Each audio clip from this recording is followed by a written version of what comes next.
બાળકો ચાલો આજે આપણે શીખીશું ધોરણ 5 ગણિત ગમ્મત સ્વાધ્યાય પોથી પાઠ છે રાષ્ટ્રીય ફળ કેરી। આ બેંકમાંથી રેખાબેન એક લારી ખરીદવા 45 રૂપિયાની લોન લીધી। તેમણે એક વર્ષ સુધી દર મહિને 400 રૂપિયા બેંકને પાછા ચૂકવ્યા। તો તેમણે કુલ કેટલા રૂપિયા વ્યાજ ચૂકવ્યું? તો અહીંયા આપણે લખીશું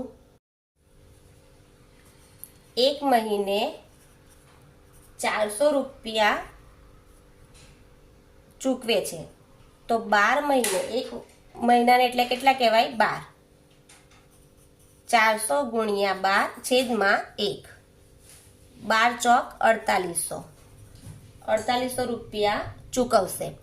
તો એમણે કુલ કેટલા રૂપિયા હવે લખ્યું છે કે 4500ની લોન લીધેલી, તો અહીંયા કેટલા રૂપિયા એમણે ચૂકવા છે? 400 લેખે 4800 રૂપિયા।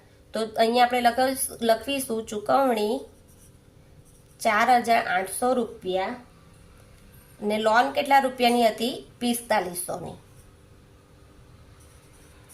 તો બાદ કરીશું 0 0, 8માંથી 5 જાય તો 3, 4માંથી 4 જાય તો 0, એટલે વ્યાજ કેટલું આવ્યું? 300 રૂપિયા વ્યાજ ચૂકવ્યું હશે। આ બેંકમાંથી લીનાબેને કલમી આંબાના નવા છોડ ખરીદવા 21,500ની લોન લીધી। તેમણે એક વર્ષમાં કુલ 23,400 બેંકને પાછા ચૂકવ્યા। તો તેમણે દર મહિને કેટલા રૂપિયા ચૂકવ્યા હશે? દર મહિને એટલે એક વર્ષના કેટલા મહિના? 12। તો આપણે કરીશું 21,000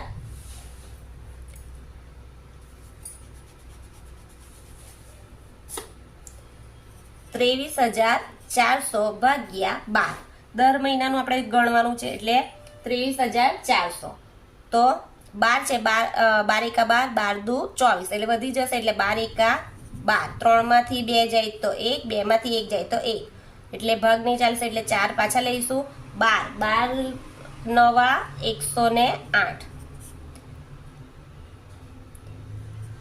અને દશક આપી 14માંથી 8 જાય તો 6, અહીંયા 0 ઉપરથી ઉતાર્યું મીંડું એટલે 12 પંચા 60, એટલે આ મીંડું ગયું એટલે દર મહિને 1,950 રૂપિયા ચૂકવ્યા હશે। દાખલા નંબર 4, નીચે આપેલા કોષ્ટકમાં કુલ ખર્ચ શોધો। હવે અહીંયા લખ્યું ક્રમ આપ્યો છે, અહીંયા વસ્તુ આપી છે, અહીંયા પ્રતિ વસ્તુ આપી છે, એટલે દરેક વસ્તુના ભાવ આપ્યા છે ને અહીં વસ્તુની સંખ્યા આપી ને અહીંયા ખર્ચ કેટલો લખવાનો? તો જો 1500 ગુણ્યા 2 એટલે 15 દુ 30, એટલે કેટલા આવ્યા ને 2 મીંડા ઉમેરી દે એટલે 3000। 2000 ગુણ્યા 25, 25 દુ 50 એટલે 5000।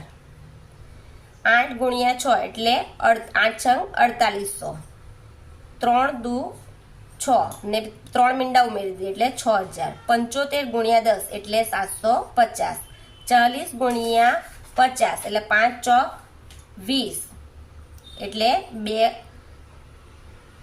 2000 રૂપિયા। તો હવે કુલ ગણીશું તો કેટલા થાય છે? 66,550 રૂપિયા ખર્ચ થશે। 5મું, કેરીમાંથી રસ કાઢવામાં આવે ત્યારે કેરીના રસનું વજન કેરીના વજનના 1/3 ભાગ જેટલું હોય। જો એક મહિનામાં 2400 કિલોગ્રામ કેરીમાંથી રસ કાઢવામાં આવે તો કેટલો મેંગો પલ્પ કેરીનો રસ તૈયાર થાય? મહિનામાં કેટલો કેરીનો રસ કાઢીએ છીએ? 2400 કિલોગ્રામ। તો 1/3 ભાગ કરવો હોય તો 3 8 24, એટલે 800 કિલોગ્રામ મેંગો પલ્પ તૈયાર થાય। જો 4500 કિલોગ્રામ કેરીમાંથી રસ કાઢવામાં આવે તો કેટલો મેંગો પલ્પ કેરીનો રસ તૈયાર થાય? કુલ મેંગો પલ્પ કેરીનો કેટલો રસ કાઢવામાં? 4500 કિલોગ્રામ, તેના આપણે કેટલા કાઢવામાં આવે છે? 1/3। કેરીનું વજન કેટલું છે? 1/3, તો 3 15 તાલી 4500, એટલે કેટલા આવ્યા? 1500 કિલોગ્રામ મેંગો પલ્પ તૈયાર થાય. જો તમને આ વિડીયો ગમે તો મારા વિડીયોને લાઈક કરજો, શેર કરજો, સબસ્ક્રાઈબ કરજો. Thank you.